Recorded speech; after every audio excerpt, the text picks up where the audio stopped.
Hey y'all, it's Aurelius. Hope you've been well. In this video, what I want to share with you are 7 habits and 7 things I wish I knew earlier when I started my digital business. First of all, I don't regret any of these mistakes and failures that I made because without them, I don't think I'd be where I am today. So what I want to point out is, some of these things that perhaps you can avoid or look out for, be more aware of, so that, Aurelius made this mistake and hopefully this is something I can take away and it's a nugget I can take away so that I don't fall into these traps. I started experimenting and learning about this whole digital business world about 14 years ago. I was working a supermarket job and in my early 20s, I didn't know what I wanted to do. I knew I didn't want to continue studying. I also knew that I didn't want to go that traditional 9-to-5 route. But what I knew and what I had was this drive to succeed in doing my own thing. On this path of entrepreneurship, I had my fair share of making all those mistakes and failures, but I succeeded at many other things too. And as they say, you do become more wiser when you go through those life lessons, business lessons, and failures. So with that said, let's go through the 7 things I wish I knew earlier. The first thing is to avoid shiny objects. And these are the things that look too good to be true. The offers that you see, the launches that you see, and the products and services that are being advertised and promoted online. This is one of the biggest traps you can make as a beginner. You're looking for that magic pill, that silver bullet, or that click of a mouse button that's going to get you to that ultimate destination. What I believe is that it comes down to mindset. If you're looking for short-term gains, then you're going to end up in this vicious cycle of purchasing product after product, thinking that it'll be the next greatest thing, but ultimately,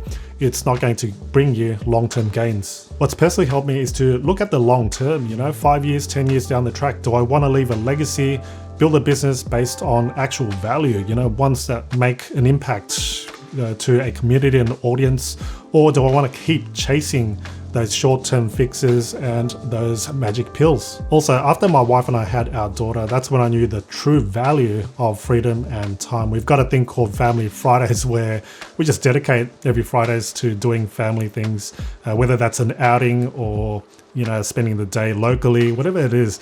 But we've got that flexibility to work when, where, and how we want.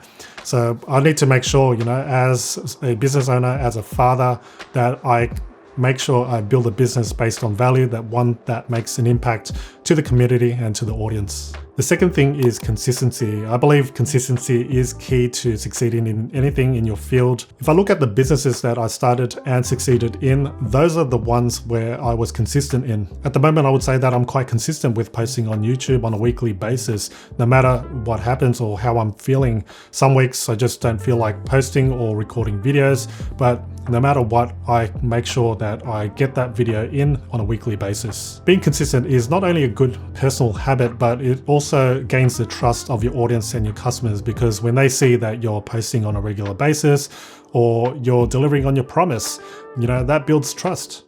The next thing is don't hold back what you know. You got to share your secrets just like chefs do. They share their recipe. They share exactly how they make a certain recipe dish. This is something I learned from a book called Rework by Jason Fried. Highly recommend it. He shares this example of a chef sharing his secrets, his recipes. You can see it on camera. If you look at a TV show, cooking show, they show you exactly what they're doing.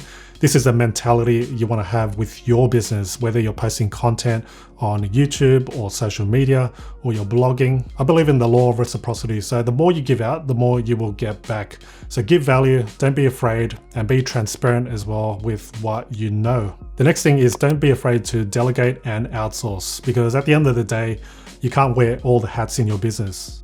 This is one of the most common mistakes, and I would say an obstacle that beginners face because they feel like they can't design or they can't write or edit a video, for example. So they try to learn it themselves when they could spend that time in creating content instead, or higher value skills and tasks. So if you're technically challenged and, for instance, you don't know how to edit a video and that's really what's stopping you from posting on a regular basis, then go out and seek a video editor, because I think the return on investment is a lot higher for you by finding someone, hiring someone, paying them, and then posting on a regular basis. This is a big mistake that I made because I thought that only I could do it and others weren't qualified or just didn't trust others to do it.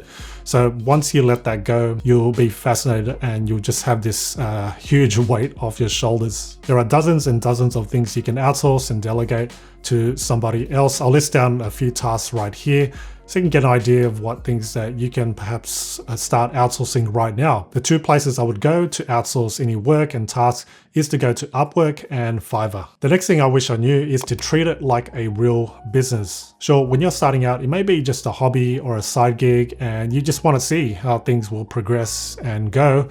But at the same time, you want to make sure that you think of this business as a real business and have a real strategy in place. Like a real business, you've got systems, processes, sales, marketing, you've got finances, and being able to develop and grow as a leader yourself.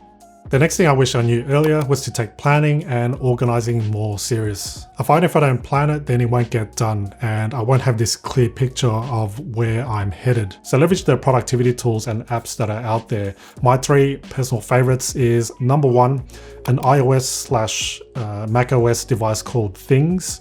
It's simply a to-do app that allows you to list down a list of tasks, and I like how it's intuitive. You can drag and drop and it looks pretty clean, which is what I like. For project management, workspaces, and everything else, I use Notion. I've got a set of tutorials on how I use Notion and how I organize my life and business using Notion. I'll link up a card right here if you're interested in that. I see Notion as my central hub for organizing pretty much everything. The third app that I use is Google Calendar to actually schedule in certain things like client meetings, Zoom calls, collaborations with other creators perhaps, and even things that have to do with my personal life. The last and final thing to make sure you do is to make time to do the things you love. As a creator, an entrepreneur, and one who is following their own path, their own journey, really is hard to switch off and know when to switch off. You've got all these ideas and you feel like you don't have enough time, but at the end of the day, I feel like there's no finish line, there's no end to this all, because as a creator,